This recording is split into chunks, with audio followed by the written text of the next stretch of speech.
थे माता पार्वती भगवान शंकर को भगवान शिव को अनुरोध कर प्रभु मत अमर कथा विषय किसी कहतु मु अमर कथा विषय जानवा चाहूँगी।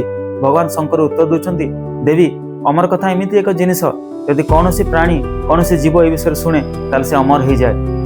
यही स्थान में अमर कथा कहवा ठीक नुहे किंतु शेष में पार्वती अनुरोध को एड़े न पारी महादेव कहते जदि तुम्हें अमर कथा शुणा चाहूच ताले आमको गोटे निर्जन स्थान को जावाक पड़ो। तापर भगवान शंकर एवं पार्वती एकाठी गोटे निर्जन गुंफा भितर जाइछंती एवं अमर कथा कहवा पूर्व भगवान शंकर गोटे शर्त रखुंट। भगवान शंकर कहते देवी मु तुमको जो अमर कथा कहबी तुम्हें सबुबले मो कथा पर हूँ हूँ बोली कहूब सम्मति प्रदान करुव तेज मुझे जापर जे तुम्हें मोर कथा को मन दे शुणुच। शेष पार्वती से राजी होती। माँ पार्वती बसी भगवान शंकर अमर कथा वर्णना आरंभ कर प्रत्येक वर्णना पर हूँ हूँ शब्दटी आसूची भगवान शंकर तन्मय हो से कथा गुड़ी शुणाई चलती।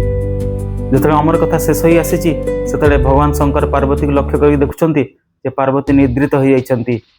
भगवान शंकर आश्चर्य होती यदि पार्वती एत निद्रित हो जाती ताहले मोर सबु कथार हूँ हूँ कहूबा लोकटी किए प्राणीटी किए। तापर भगवान शंकर खोजी गुंफासार खोजिला गोटे छोट कोण देखा पाँच गोटे छोट शुक पक्षी शावकटीए बसी सी अमर कथा शुणी सारी। भगवान शंकर चिंतित हो क्रोधित हो जे ये शुक शावकटी शेष में अमर कथा शुणी सारी माने से अमर हो।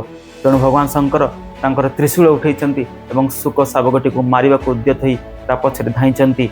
शुक शावकटी निजर प्राण बंचाई क्षिप्र गति उड़िया को चेष्टा कर भगवान शंकर ता पछे पछे धाइंथंती। सर एमती किछि समय बीती जाइछि।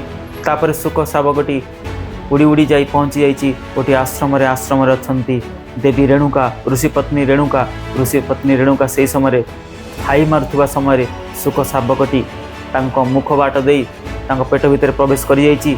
भगवान शंकर ये दृश्य देखुंट एवं भगवान शंकर टिके अपेक्षा कर जाइछंती कारण एबे शुक शावकटी ऋषि पत्नी पेट भितर पहुंची जाइछि। से बाहर को आसिया परे ताकू मृत्यु प्रदान करेंगे से उद्देश्य से अपेक्षा करिछंती।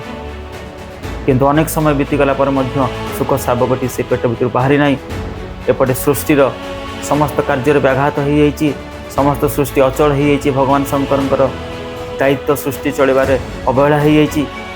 यही समस्या को देखि समस्त देवादेवी आसी भगवान शंकर भगवान शिव को प्रार्थना करते ये जगह एमती अपेक्षा कर बसती ताले सृष्टिर कार्य बाधा उपजुची।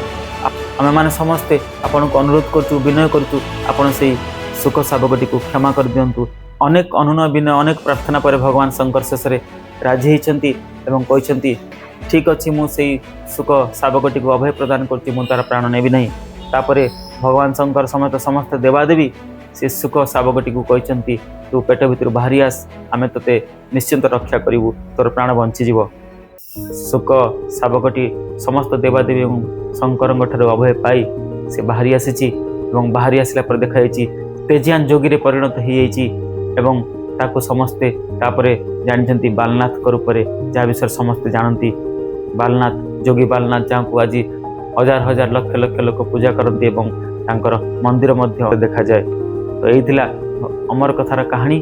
जदि आपण मानक ये आध्यात्मिक कहानी भल लगे और आहुरी अधिक शुणवार इच्छा रखते ताले मो चैनल टी सब्सक्राइब करूँ। जनरंजन ज्ञान चैनल टी सब्सक्राइब करनी।